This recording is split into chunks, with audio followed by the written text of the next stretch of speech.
I will carry out your second command. But remember, the forces you seek are dark and dangerous. Wow. Okay, we are kicking things off right there today because that chilling warning from a captive genie, that sets the absolute high-stakes foundation for everything we're about to unpack.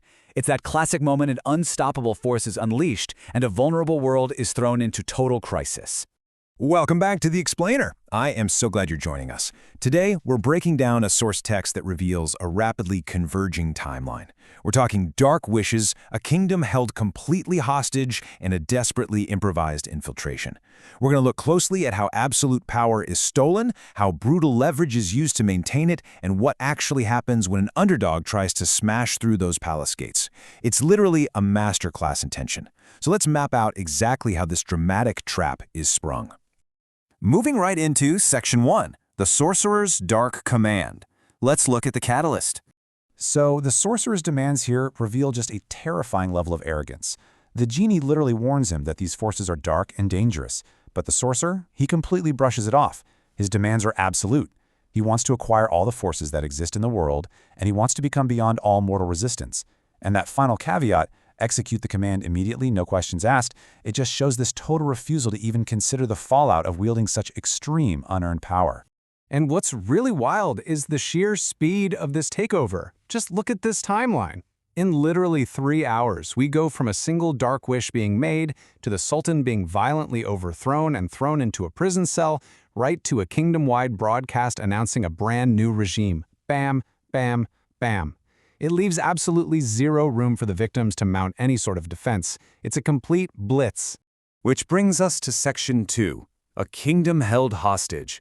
Let's shift our focus to the people trapped inside. Imagine just waking up and finding your entire reality totally upended. The text says, "Everything is lost, my father is kept in prison, I cannot even leave my room, I am not certain of tomorrow." I mean, just take in those words for a second.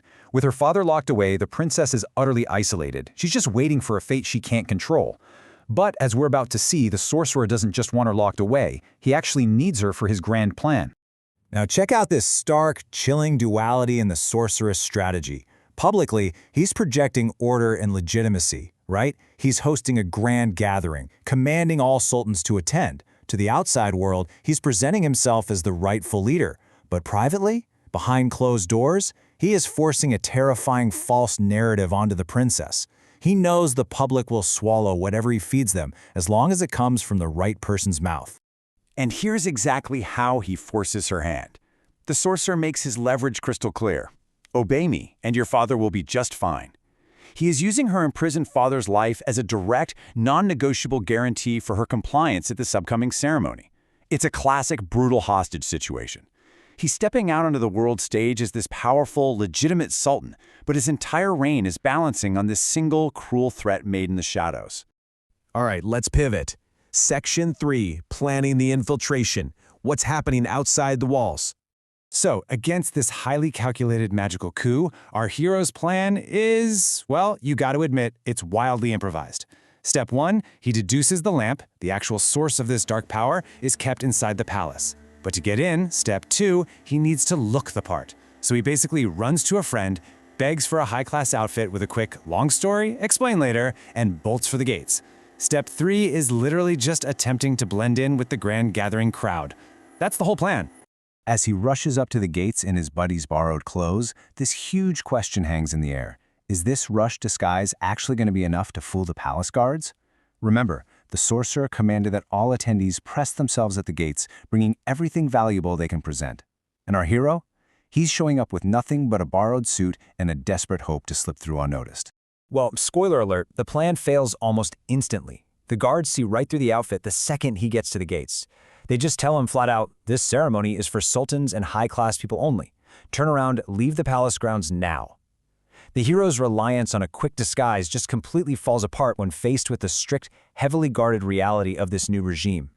And to crank up the tension even more, the guards don't just turn him away, they actually detain him.